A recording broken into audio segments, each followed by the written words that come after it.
বিষয়টা হচ্ছে তৃণমূল চোর, ডাকাত, পাচারকারী, ধর্ষক কোনো এই অবধি আমাদের কোনো সন্দেহ নেই।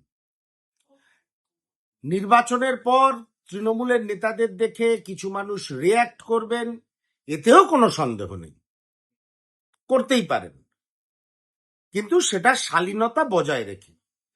কিন্তু যখন সেটা রাস্তায় নেমে আসে শালীনতা বজায় থাকে না, এটাও খুব বাস্তব বিষয়। শ্রমিক ভট্টাচার্য বলেছিলেন ডিম কালচার পশ্চিমবঙ্গের সংস্কৃতির সঙ্গে মেলে না, কিন্তু ডিম কালচার চলছে, এটাও ঘটনা। বর্ষিয়ান মন্ত্রী এবং আরএসএস এর এককালের প্রচারক, যে আরএসএস এর আইডিওলজিতে বিশ্বাস করেন, দিলীপ ঘোষ 3 দিন আগে বলেছেন যে ডিম কেন, প্রয়োজনে ইট মারতে হবে। আমি জানি না কথাটা সঠিক না ভুল, না বাস্তবসম্মত, না বিজেপি এটাকে এন্ডোর্স করে। আজকে সংবাদ মাধ্যমে দেখছিলাম উনি বলেছেন যে একটু নাচবে না, বিজেপির সমর্থকরা একটুও নাচবে না, আমরা কি ওনার বিছানায় উঠে নেচেছি? পশ্চিমবঙ্গ সরকারের পঞ্চায়েত মন্ত্রী, বর্ষিয়ান নেতা দিলীপ ঘোষ, তিনি বলছেন আমরা কি ওনার বিছানায় উঠে নেচেছি? তার মানে বিছানা ব্যাপারটা এসে গেল আলটিমেটলি। আমি মাননীয় মুখ্যমন্ত্রী শুভেন্দু অধিকারী এবং রাজ্য বিজেপির সভাপতি, আমি ব্যক্তিগত স্তরে তার সঙ্গে 2-4 বার কথা বলার সুযোগ পেয়েছি, অত্যন্ত শিক্ষিত মানুষ। আমি শ্রমিক ভট্টাচার্য মহাশয়কে প্রশ্ন করছি, আপনার রাজ্য সরকারের একজন বর্ষিয়ান মন্ত্রী, সিনিয়র মিনিস্টার, 2 নম্বর কি 3 নম্বরের মধ্যেই যা সিরিয়াল আসে, তিনি বলছেন আমরা কি ওনার বিছানায় উঠে নেচেছি?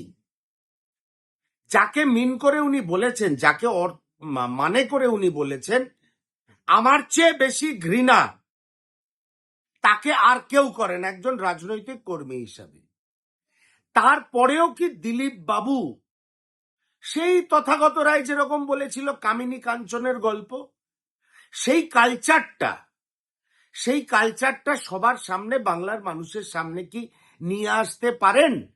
মাননীয় শ্রমিক ভট্টাচার্য মহাশয়কে, বাংলার মুখ্যমন্ত্রী শ্রী শুভেন্দু অধিকারী মহাশয়কে আমি জিজ্ঞেস করছি, আপনার মন্ত্রিসভার একজন সিনিয়র মোস্ট মন্ত্রী কি এই ভাষায় আক্রমণ করতে পারেন?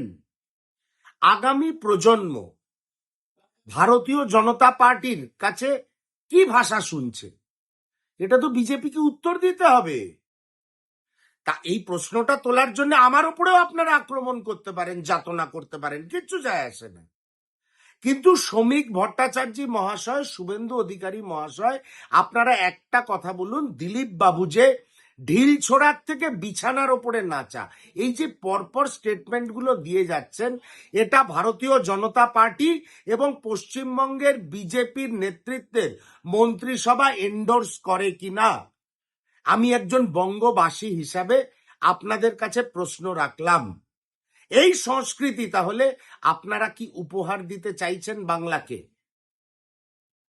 চুরি, জোচ্চুরি, পাচার, ধর্ষণ, এগুলো মমতা বন্দ্যোপাধ্যায় উপহার দিয়ে গেছেন।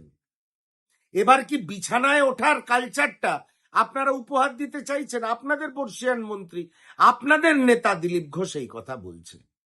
একটু ভেবে দেখবেন, বাংলার মানুষ, প্রচুর মানুষ যারা আপনাকে ভোট দিয়েছেন, তারাও বোধহয় আপনাদের কাছে, আপনাদের নেতাদের মুখে, আপনার মন্ত্রিসভার সিনিয়র মোস্ট একজন মন্ত্রীর মুখে এই কথাটা শুনে তাদের মনেও এই প্রশ্ন জাগছে।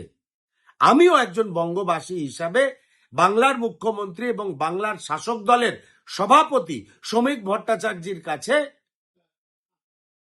এই প্রশ্নটা রাখলাম, পারলে উত্তর দেবেন।